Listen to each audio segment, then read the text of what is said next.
Hello students, I am Sheetal Dave from St. Elizabeth School Anjan and I am teaching you 9th standard mathematics chapter number 1 exam exercise 1.3. It's a 6th question. Now here look at several examples of rational numbers in the form of p by q where q is not equal to 0, where p and q are integers with no common factors other than 1 and having terminating decimal representation.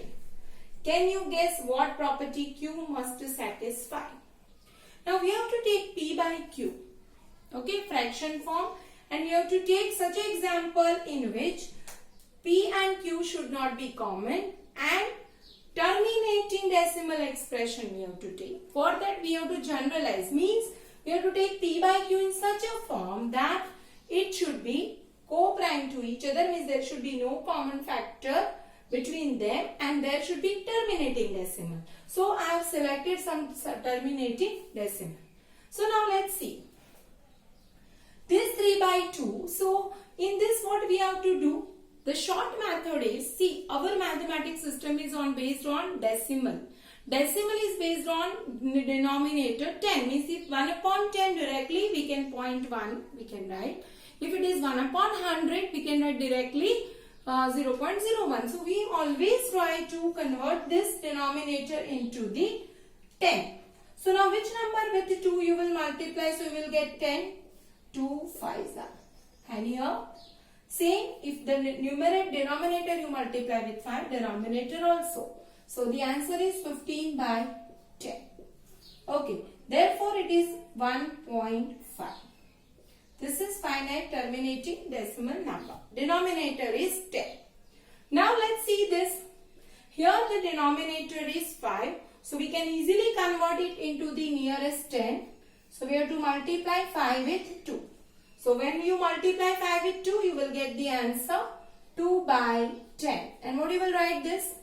You will write 0.2 easily. Same way here. Now for that 7, this is 2 raised to 3. Okay. So when you divide this number, you want to convert it into the nearest 1000. So what is the best way? Okay. 2 raised to 3 is a multiple of 2. And I told you if multiple of 2 or multiple of 5 or 10, it is always finite decimal number.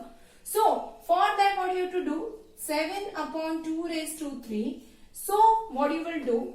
With the same 7 2 raised to 3. Now 1 minute. Let's see. 10 is equal to 2 into 5. Yes? Okay. So to convert into the 10, we want the same degree of 2 and 5.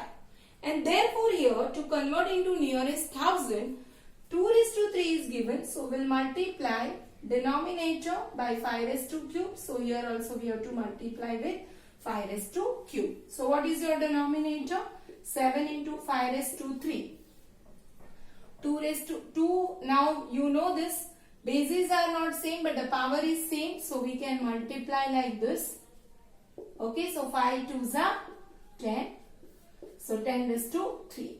Now we know that the denominator will be 1000. So this number is, of course, it is a finite decimal number. So this is also finite decimal number as its denominator is 2. This is also finite decimal as its denominator is 5. This is also finite decimal as its denominator is 2. Now let's see this. So 8 by this. So this is 5 raised to 3. It's a denominator is multiple of 5. So this will be also terminating decimal number. So I told you to convert this into 10 we need 2. 5 is already given, 2 we need. So we multiply with the same degree. 2 raised to 3 into 2 raised to 3.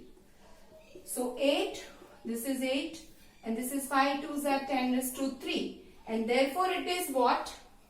This is 1000. This is 64. So it is 0.064. This is about the finite decimal number. You can try for this.